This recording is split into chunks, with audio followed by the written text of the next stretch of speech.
Hello, Mrs. Costello, and the rest of the class. If I present this, today I'm doing a video essay on Abigail Adams. Hope you enjoy.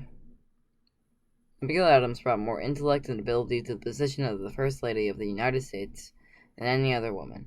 President Harry Truman once noted that Abigail would have been a better president than her husband. Yet she lived in an era when women were not supposed to have or express their opinions about government or the exciting events of the times. Abigail Adams struggled her whole life with the limitations that society placed upon her dreams.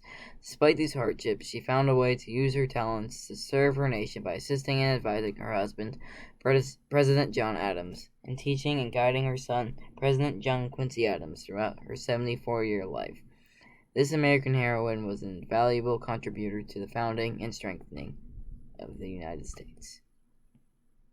Abigail Smith was born on November 11th, 1744, in Weymouth, Massachusetts, the second child of Elizabeth Quincy Smith and Reverend William Smith.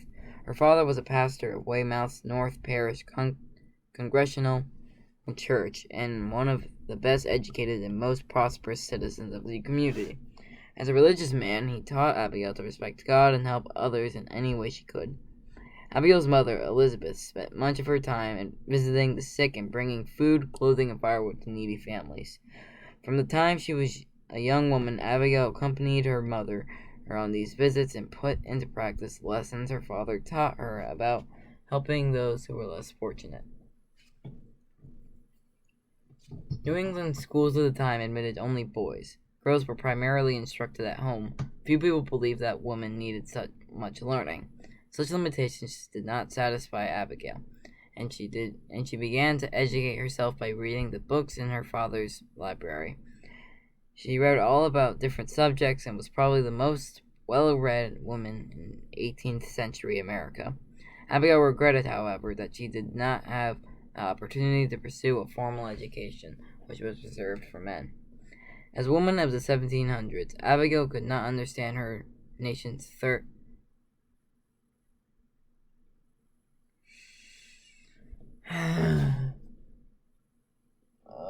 okay. It's 11 o'clock. You can do this, Cameron. As a woman of the 1700s, Abigail could understand her nation's thirst for independence because she longed for it herself. She knew that her life would be decided by her choice of a husband. Abigail wanted a husband who was her intellectual equal and one who would appreciate her accomplishments. Abigail met such a man in John Adams, a young lawyer from nearby Braintree.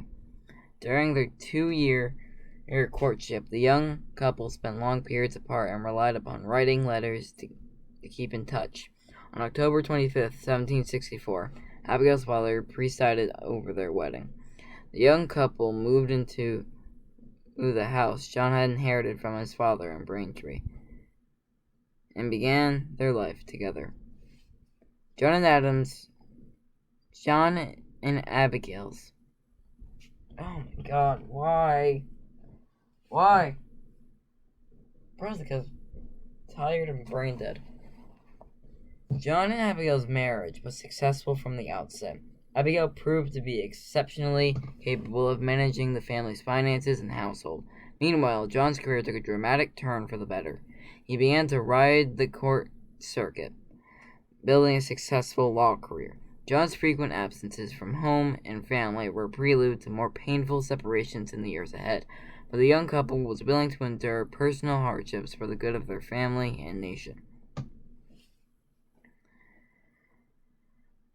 Alright. On July 14, 1765, in the Adams' little farmhouse, John and Abigail's first child, Abigail, was born. Nabby, as she was called, was followed by John Quincy Adams on July 11, 1767. Susanna, who died just after her first year, Charles and Thomas Boylston in the spring of the following year. John Adams moved his family to Boston because his work was located there. The Adams became a part of a social circle that included such patriots as John's cousin Samuel Adams, John Hancock, James Otis, and Joseph Warren. But soon there was little time for socializing as dramatic events in Boston overshadowed overshadowed other concerns. Abigail's loyalty to her husband was tested by one such event, the Boston Massacre on March 5th, 1770. At the risk of his own popularity and career, John Adams chose to defend 8 British soldiers and their captain accused of murdering 5 Americans.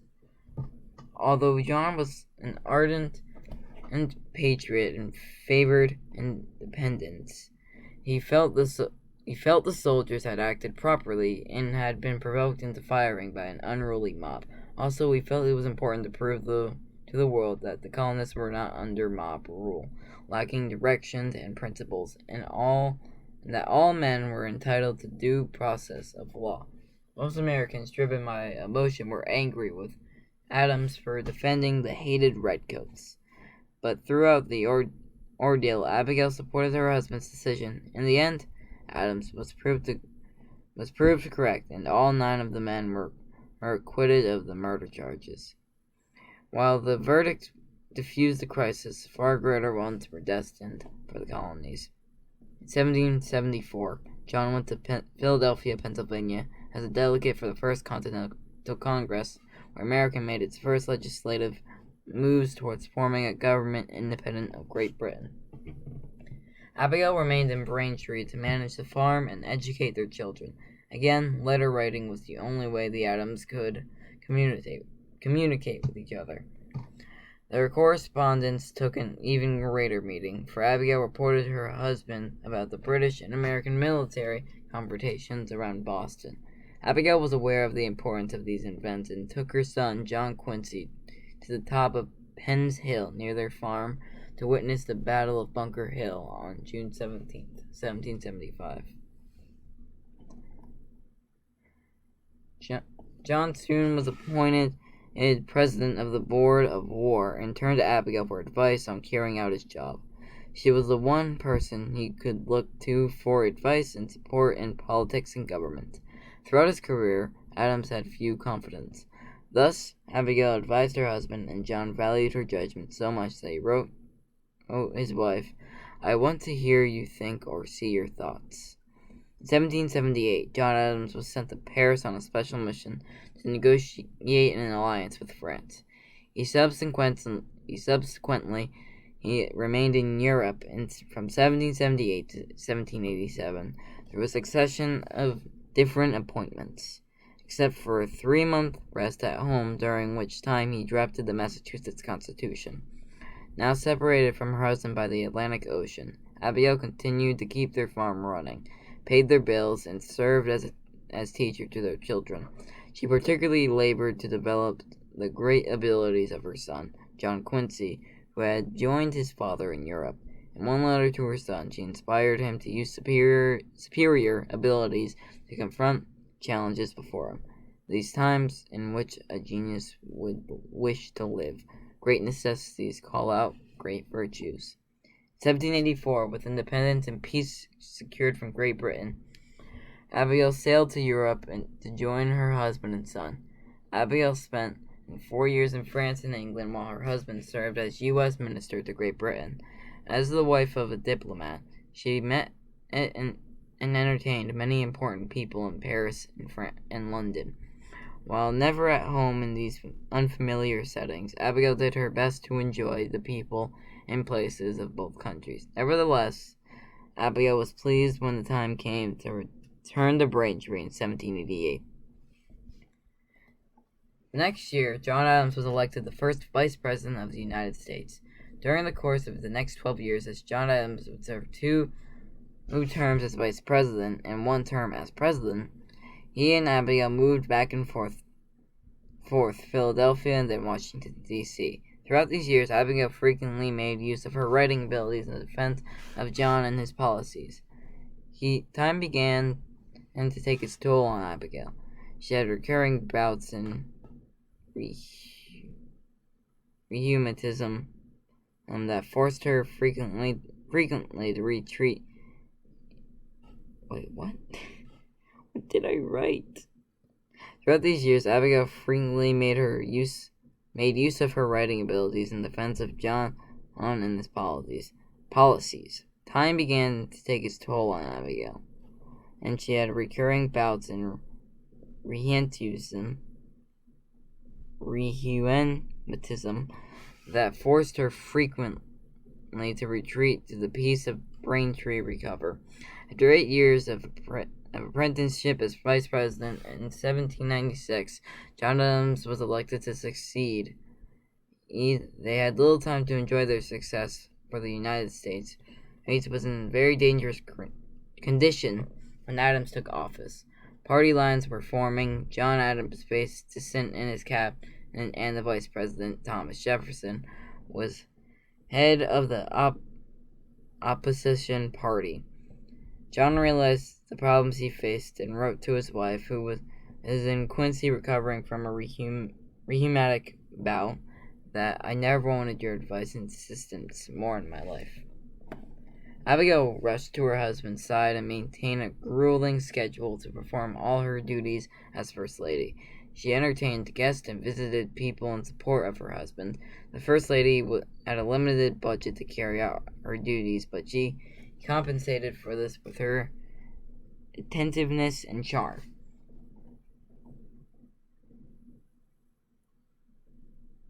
Meanwhile, Great Britain was at war with France. A popular opinion held that America should jump in to aid Great Britain, especially after France insulted the United States by demanding bribes. The president felt that war would weaken the United States and decided on the unpopular course of neutrality. During this time, many of Adams' opponents used the press to criticize his policies. Abigail was often referred to as Mrs. President, for it was widely believed that the president's decisions were heavily influenced by his wife. In reality, Abigail disagreed with her husband's stand of neutrality, but people believed she was setting his policies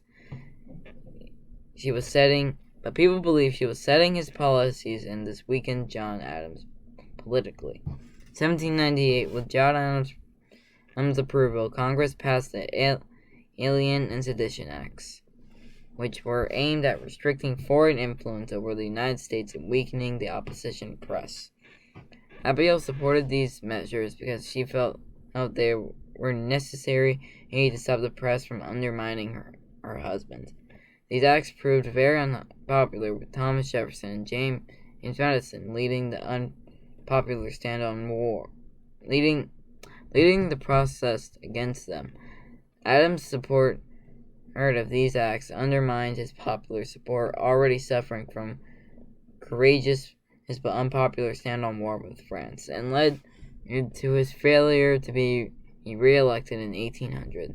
Still, he was forever proud to have prevented a war and France's capitulation, and shortly after the election confirmed the 1800 collection confirmed his wisdom of his policy. The year 1800 was bittersweet for the Adams. In November, John and Abigail became the first occupants of the executive mansion in Washington, D.C. Meanwhile, their son, John Quincy, was distinguishing himself abroad as the U.S. minister to Prussia. 11 months of relative joy, however, was soon overshadowed by a December that brought sadness to the Adams family when they suffered an untimely death of their son Charles, and John's loss to Thomas Jefferson in the election of 1800s.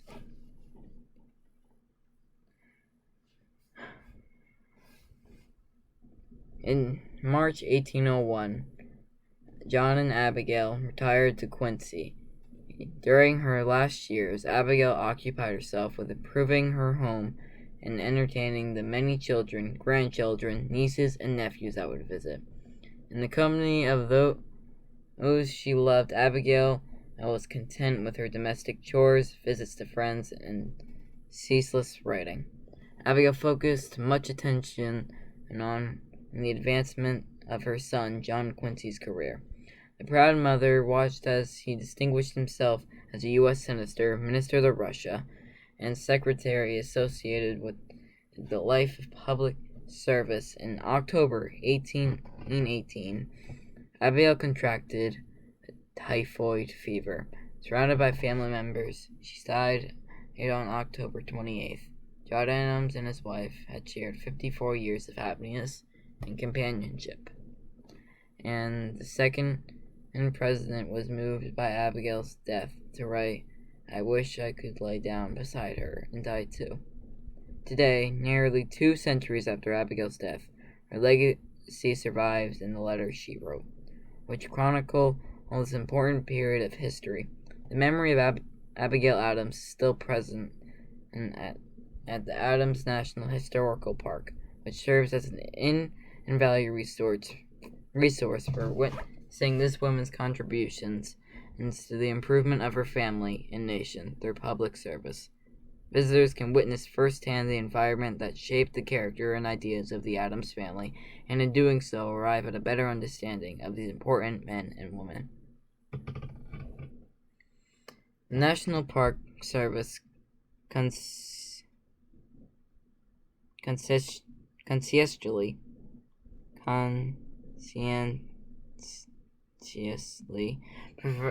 preserves